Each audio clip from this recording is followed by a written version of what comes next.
स्वागतम अभिनंदनानि मोर प्रिय छात्र छात्री माननकु आज यही यूट्यूब कालांश को मो स्वागत जनाऊँ। आमे वर्तमान स्वप्न बासवत्तम नाटक अध्ययनरत चतुर्थ अंकर आमे पहुँचीछु। चतुर्थ अंकर एक रोचक परिस्थिति उद्यान मध्यरे बासवत्ता पद्मावती एवं सेविका रहिछन्ति। एही समय रे वत्सराज उदयन एवं बंधु वयस्य विदूषक बसंतक मध्य तांकर अपर नाम मध्य बसंतक मन रखिबो। तेणु जहाँ भी हूँ बसंतक हूँ वयस्य हूँ विदूषक हूँ जहाँ भी हूँ सी होचंती राजांकर बंधु। दुहें वर्तमान उद्यान मध्य को प्रवेश करुछन्ति। बासवत्ता उद्यान मध्य अछंती। जदि राजांक सहित बासवत्तांकर साक्षात हो जाए ताहले जोगन्धारण करिथिबा चक्रांत फलवती हो परिबो नाही। अपर पक्षरे पद्मावती मध्य बासवत्ता को चिन्हि नाहांती। तेणु एभली एक परिस्थिति रे जेतबेले राजा पशि आसुछन्ति संगे संगे माधवीलता मंडप मध्य को प्रवेश करि जाइछन्ति बासवत्ता पद्मावती एवं सेविका। माधवीलता मंडप एमती एक मंडप जहाँकि उपरे उपरे माधवी गछ मातिछि एते गहल भाव मातिछि जे भितर पटे रहीगले गुंफा भाया अवस्था भितर पटे रहीगले किए रही किसी जना पड़ो ना। तेणु राजा विदूषक जिते आसछन्ति तीन जन जाक माधवीलता मंडप भितर पार्श्व को पशि जाइछन्ति। उत्तप्त सूर्यातप हेतु शरतकालीन सूर्यातप हेतु राजा और विदूषक मध्य खरा सही न पारि से मध्य जो माधवीलता मंडप भर पशिया बाहरी हठात कौन करेंगे किसी बुद्धि दिशी ना। तेणु सेविका कौन कर माधवीलता फूल देहरे बांधि भंवर गुड़ी को बहुत गुड़ाए भंवर बसते से हल्ले दोहले देती जहाँफल भंवर गुड़िक चारिड़े घूरी बुलूँ एवं राजा और विदूषकों को आक्रमण करने बाहर। यही प्रकार एक परिस्थिति रे राजा और विदूषक आ माधवीलता मंडप भितर पार्श्व को न जाई बाहर ही बसिया इच्छा करछन्ति एवं दुहें बसी पड़छन्ति। ए समय राजा देखुछन्ति कौन देखुछन्ति देख से कहउछन्ति उभौ उपविशत दुई जनाक बसी पड़ले। राजा कहले अपलोक्य देखिले कौन ना पादाक्रांतानि पुष्पाणि स्वस्मं चेदं शिलातलं नूनं काचिदिहासीना मां दृष्ट्वा सहसा गता। राजा विदूषक कौन कहते ना देख विदूषक देखिले कौन ना फूल गुड़िक जो पड़ी आम जाचे पूर्वर जे अंजुलायम जे जो शेफाली फूल तोली आनी सेवकी देखापी क्या पद्मावती देखापी। तेणु से जो से माने माधवी फूल से जो शेफाली फूल से अंजुला जाक से पड़ जाए जहाँफल कौन है ना पादाक्रांतानि पुष्पाणि पुष्पाणि पादाक्रांतानि फूल गुड़िक पुष्प शब्द है क्लीबलिंगांत शब्द पुष्पम पुष्पे पुष्पाणि फूल गुड़िक कर्तरी प्रथम फूल गुड़िक कौन है ना पादाक्रांतानि पादरे दली मकची जाइए पादाक्रांतानि पुष्पाणि ताले पादैहि आक्रांतानि पादाक्रांतानि पाद द्वारा आक्रांत तृतीय तत्पुरुष समास पादैहि आक्रांतानि पादाक्रांतानि ताले फूल गुड़िक कौन है पाद द्वारा दली मकची जाइए। आउ कौन है ना सोस्मं चेदम शिलातलम इदम शिलातलम आम जो बसवा देख केते हाथ मारला को उषुम उषुम लगुच सोस्मम स उष्मम सोस्मम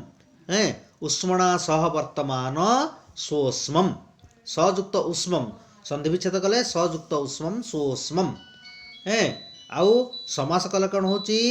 ना उष्मणा सह वर्तमान सोष्मम सहार्थ बहुब्री सोष्मम है सहार्थ बहुब्री समास। तेणु इदम शिलातलम शिलायाः तलम शिलातलम षष्ठी तत्पुरुष समास शिलायाः तलम शिलातलम षष्ठी तत्पुरुष समास। ताले यही शिलातलटी कौन है पत्थर चट्टानटी मध्य उषुम उषुम लगुच तेणु एठू जना पड़ी कौन फूल गुड़िक दलिमुख जाइए सद्य जो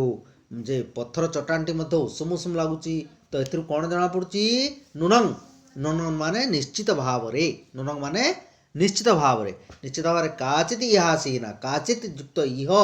युक्त आसीना समान काचित इहासीना काचित युक्त इह युक्त आसीना कहीं जन काचित माने कहीं जने इह आसीना ए पत्थर चट्टान रे बसिथिला मांग दृष्टवा सहसा गता मते देखिकरी मांग दृष्टवा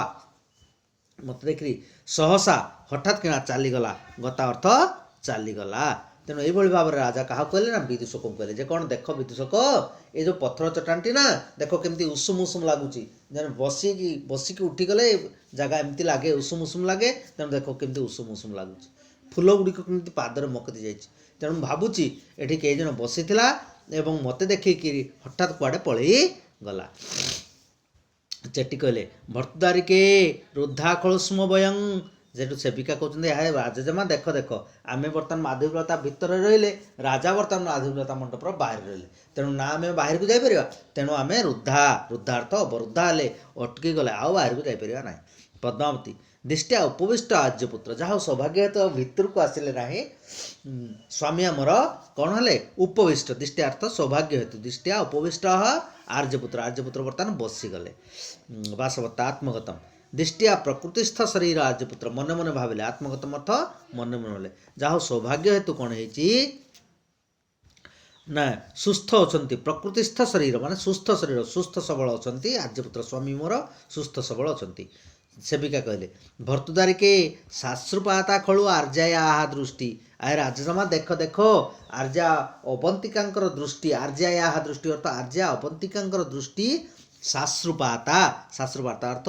लोतक प्लुत लुह छल छल हो जाए कहीं लुह छल छल कथा ना व्यासवत्ता जो स्वामी को देखिपार ना ना कथा शुणुंट सब कथा जानते जे सुस्थ सबल अच्छे जानते कि पाखक जापर ना तेणु मन दुख आसूँ दुख हेतु आखि लुह छल छल हो जाए तेणु एक कथा बुझे केमती पद्मावती सेविका से बुझीपार ना सेविका जो देखुं अवंतिका आखि लुह छल छल हो जाए कहते देख देख राजजमा ये आम अवंतिका केमती आखि लुह छल छल हो जाए वासवता मिछ कथा कहते आखि लुह छल छल कारण सत कथा कहींपारे ना तेणु मिछ कथा कहते कौन कहते ऐसा खलु मधुकराणांग अभिनयात काशकुसुम रेणुना पातितेन स्वोदकामे दृष्टि देख देख सखी मोर कौन ना मधुकराणांग अभिनयात दुष्ट मधुकर दुष्ट भ्रमर मानकर कार्य ये कौन है काशकुसुम रेणुना पातितेन ये भंवर मानकर पादरे काशफुलर परागरेणु आसीथिला तेणु से परागरेणु मो आखिरे पड़ा हेतु कौन है मे दृष्टि शोधका मोर आखिटा दृष्टि अर्थ आखि मो आखि लोतकाप्लुत हो जाइछि एक कथा किए कहले ना होची जे वासवत्ता मिछ कथार कहले वासवत्ता ना अवंतिका अवंतिका छद्म वेशर अवंतिका वेशर रही तेणु यही भाव में से मिछ कथा कहले जे कौन ना मधुकराणांग अभिनय मधुकर मानकर दुष्टामी हेतु कौन है काशकुसुम रेणु काशफुलर पराग रेणु मो आखिरे पड़ी कौन है ना शोधकामे दृष्टि मो आखि लोतकाप्लुत हो जाए जुज्यते पदांत कहले हाँ हो सेठू से माने भितर रही बाहर रही राजा और विदूषक दुई जन कथबार्ता होती कौन कहते भो शून्यं खलुदं प्रमदवनं प्रष्टव्यम किंचित अस्ति पृच्छामि भवन्तम विदूषक कहते हे महाराज भो भो अर्थ हे महाराज शून्यं खलुदं प्रमदवनं खलुदम खलुयुक्त इदम खल्लुइदम इदम प्रमदवनम यही उद्यान प्रमदवन अर्थ उद्यान ये उद्यान बर्तमान शून्य देख कहीं कुआड़े ना तुम्हें एवं मु बंधु विदूषक कहते जे कहीं कुआड़े ना तुम्हें एवं मु अच्छे शून्यमिदम प्रमदवनम ये प्रमदवन संपूर्ण शून्य प्रष्टव्यम किंचित अस्ति मोर किसी प्रश्न पचार पृच्छामि भवन्तम आपन पचारि राजा कहले छंदतः निस्संदेह पचार किसी असुविधा ना निस्संदेह तुम्हें पचारि पारिब छंदतः छंदतः अर्थ निस्संदेह मन इच्छा पचारि पारिब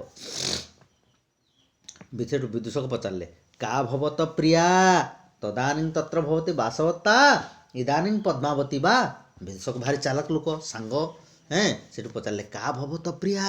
हे आपणकर प्रियतमा किए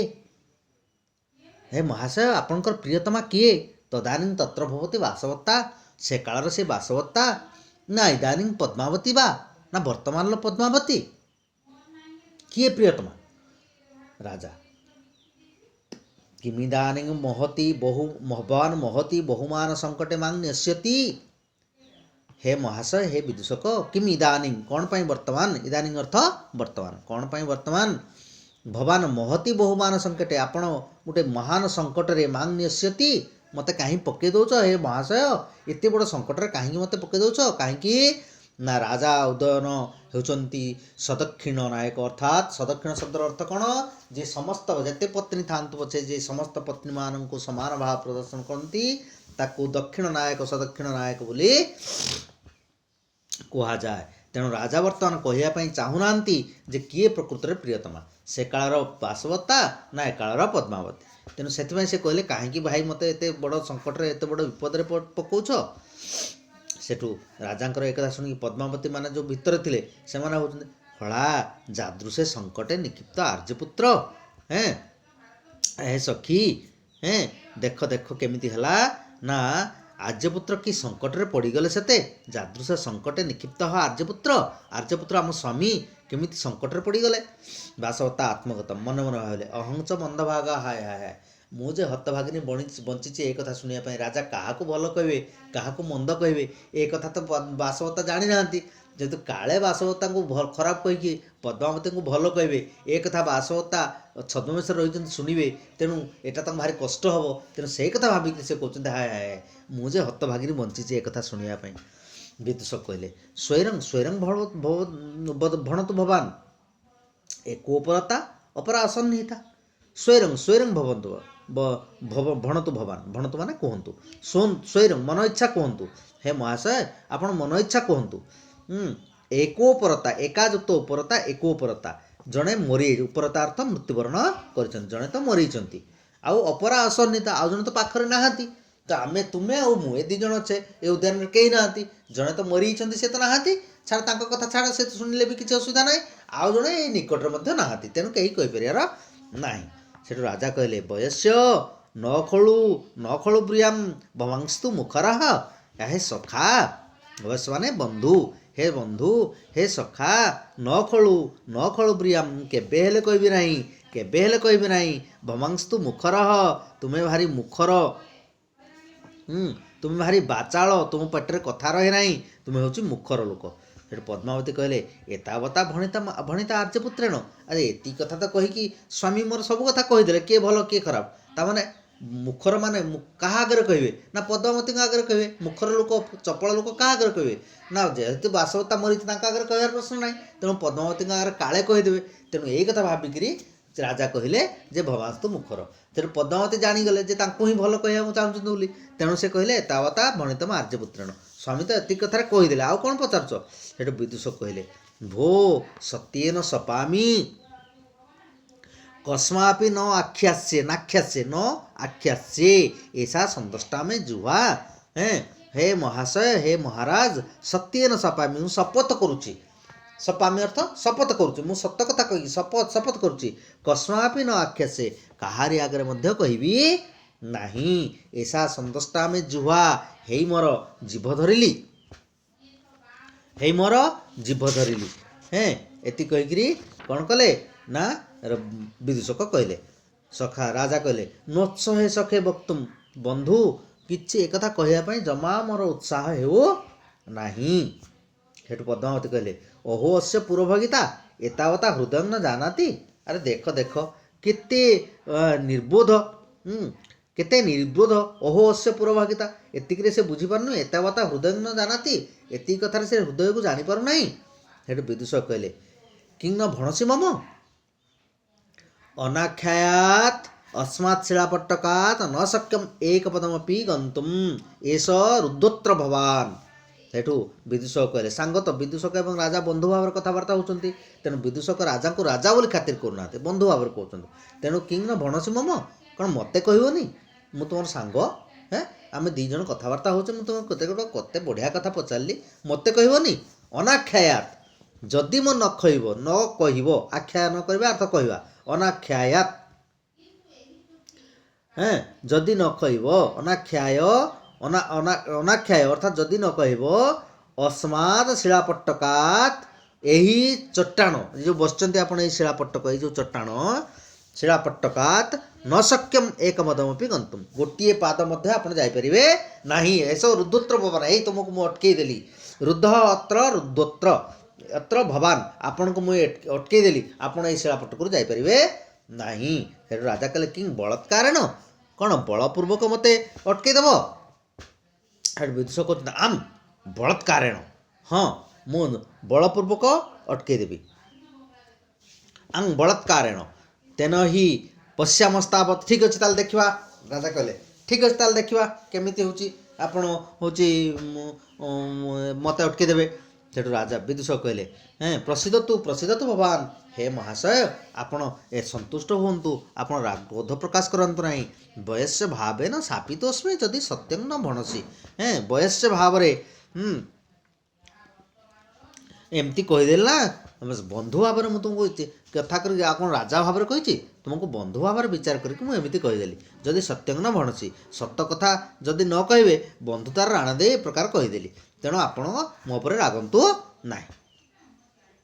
ତେଣୁ ଆମେ ବର୍ତ୍ତମାନ ଏତିକି ପର୍ଯ୍ୟନ୍ତ ପହଞ୍ଚିଲେ ଯେ ରାଜା ଏବଂ ବିଦୂଷକଙ୍କ କଥୋପକଥନ କିଏ ହେଉଛି ଭଲ କିଏ ଖରାପ। ବିଦୂଷକ ଯେତେବେଳେ ତା ରାଜାଙ୍କୁ ପ୍ରଶ୍ନ କରୁଛନ୍ତି ରାଜା କହିବା ପାଇଁ ଇଚ୍ଛା କରୁନାହାନ୍ତି କାରଣ ସେ ଦକ୍ଷିଣ ନାୟକ ତେଣୁ ଅଟକି ରହିଥିଲେ। କିନ୍ତୁ ବିଦୂଷକ ନିଶ୍ଚିତ କଥା ଆଦାୟ କରିବେ ଏହି ପ୍ରକାର ଭାବରେ ଚାଲିଛି ଆଲୋଚନା। ତେଣୁ ପରବର୍ତ୍ତୀ ସମୟରେ ଆମେମାନେ ଦେଖିବୁ ଯେ ରାଜା କିଭଳି ଭାବରେ କ'ଣ ଉତ୍ତର ଦେଉଛନ୍ତି ବାସବତ୍ତା ଭଲ କିମ୍ବା ପଦ୍ମାବତୀ ଭଲ ପରବର୍ତ୍ତୀ ଶ୍ରେଣୀରେ ଆମେ ଦେଖିବୁ। ରହୁଛି ଧନ୍ୟବାଦ।